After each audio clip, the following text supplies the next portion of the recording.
Hello and welcome back to Emma Russell Studio. It's been a while since I have created a video, so hello.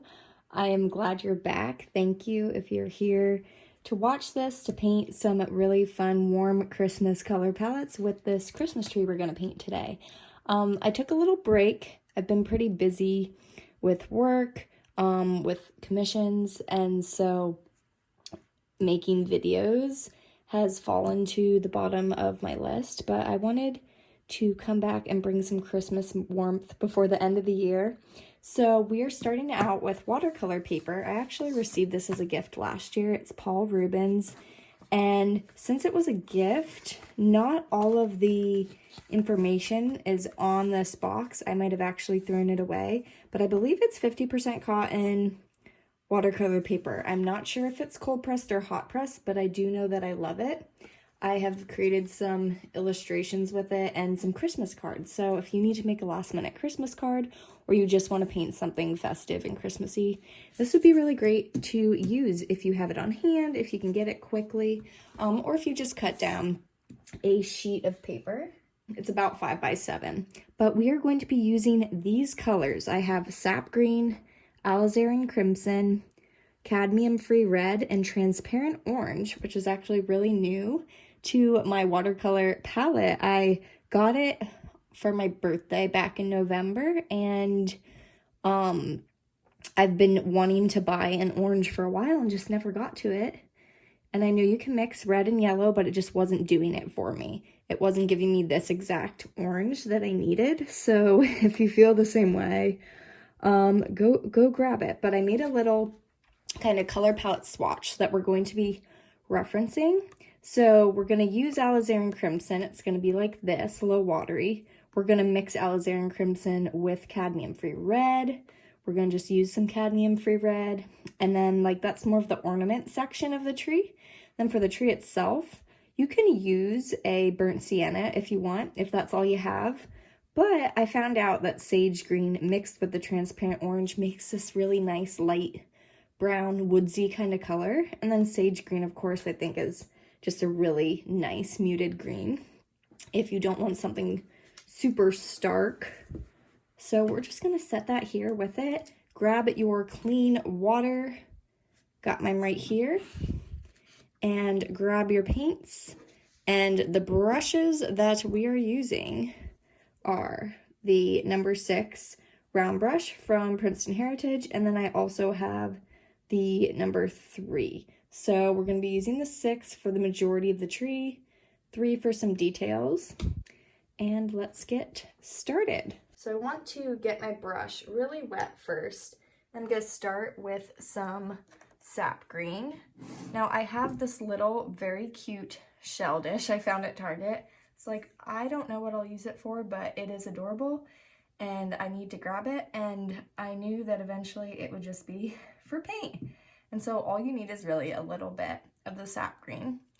And if you have it already mixed up, that's great. If not, just add a lot of water to it, like so, and you're gonna mix it up. And we're going to paint a tree. So I'm going to show you how we're gonna do that. We're gonna start with our brush really saturated, move your color up out of your way, and we're gonna really put this in the center here. If you want it to be a card, you can go here on the side. Actually, yeah, we'll do it this way.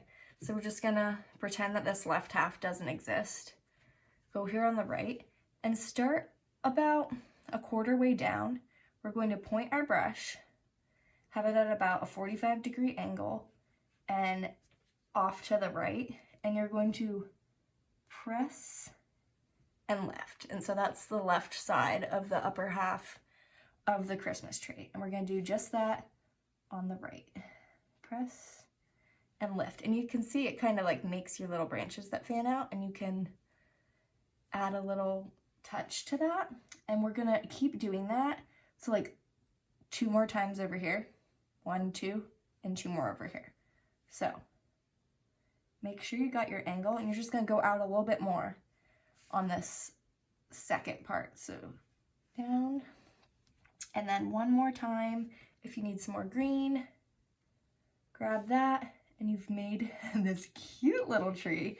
And then for the bottom, we're kind of just going to zigzag our brush. And now we're gonna fill it in, which I really like to see the color move. So I'm gonna wet my brush, and I'm actually going to add, just with the color that's already on it, I'm not adding any more color. We're just gonna add water to the rest of the tree, and then let's pull down some of this color and let it just flow into the water that we've created already on our page. Maybe add a hint more of green now, but you can even plop that in, just dot your brush around, and you're kind of adding where the pine needles of the Christmas tree go together. They're a little rough, they're kind of just wherever, poking out in different directions. And there we have our little tree, which is very cute. Oh, look at it, it's just so cute. Cutest little Christmas tree. Okay, and now we are going to go in with the bottom, which is where the trunk is. And that is where that like sap green and transparent orange go together. Now I have a little orange over here on the side, and I'm just gonna pull that in with my sap green, and I have some of this mixture. It's over here that I was talking about, where it is mixed in together. So I am going to just activate that. If you need a second to mix yours up, you can pause the video and you can do that. And we're gonna leave a little space where the tree is, just so it doesn't mix. And we're going to kind of make an L to start, and then connect that to another line going vertically. We're just gonna fill that in and kind of leave a little white space where the green is until it dries. You're gonna make a cute little trunk. So now you have your cozy Christmas tree. And we are going to wait a moment for this to dry, and then we're going to come back and do the ornaments with our reds. Okay, so this is pretty much dry, which is the point you want to be at when you do the ornaments. I have a little bit of cadmium-free red here. We're going to just get a little bit of that off to the side. If I have a lot of paint here, I like to just kind of put it off to the side on my palette, so I'm not just getting such a saturated amount. So back to the tree though, in the drying process, as long as you can like tap it and it's slightly damp, you're good. Just don't add too much water to your brush. And then sometimes I like to have some over here, and then I like to just pull from the wet pigment. So we're going to kind of like make some little, it's like tinsel, but not. And we're just gonna kind of curve that. So do a little curve here and a curve there. And then we're gonna start above where we did that other curve. So you're just doing a very thin line, very little pressure. You're gonna go underneath that and then make your way up and then go again. And it works better when you do it in just kind of one swoop. So don't be breaking up your line, just trust that you're gonna do that curve and go in there. And let's do another up here. Like that. It's okay if it bleeds a little bit. It really just adds to the charm. There though, I might blot a little because it's getting a little muddy in between where I wanted those. So if you just bring your paper towel to a point and really like blot in there, it'll clear up some space. It's a little white, so we can actually fix that in a little bit when it dries more, and add some more green there. So let's go to the lower half. Lower half is a little bit more dry. So we're gonna just curve and curve. It's like waves. That's kind of like the way the mark is going, and then you go up and just cross it over.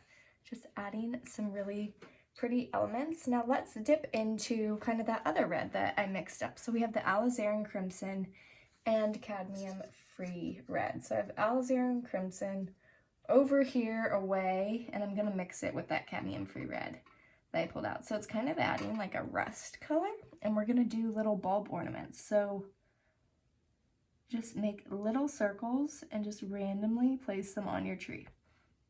Put one up here.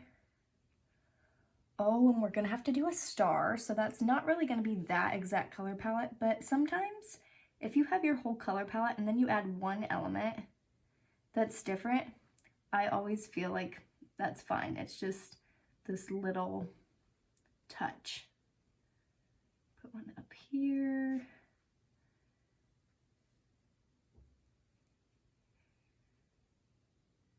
Maybe make some that are a little smaller, add some variety. You can even just go in with some cadmium-free red to add some different shades of red.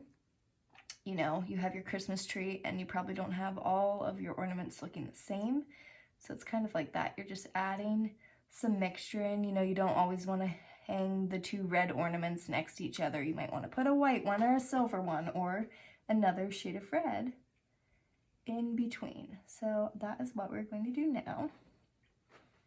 And then to go for the star, because we might as well do that as that is drying, we're gonna just get, I have lemon yellow over here to the side, very bright. So if you don't have lemon yellow, if you don't use Winsor Newton, sorry, cat hair, watercolor paint, just grab the brightest yellow you can find. We're just gonna make a star. So you're just gonna kind of go up, make an upside down V, have a point from there, from the bottom, and then another one going out the top, cross it over, and then just lengthen anything that you feel needs lengthened when you fill in those points. And you have a cute little star. Oh, and then sometimes I might just go in and add some fun little things of the star shining, the tree is shining, and you now have this adorable little Christmas tree that you can use as a card, a fun little painting activity. Maybe you want to make a little centerpiece for your table for Christmas. If you're hosting, you want to bring some along, just throw it in a little gift bag, and you have a cozy Christmas card with cozy Christmas palette. And I hope that you have a wonderful Christmas. I'll see you next time. Bye.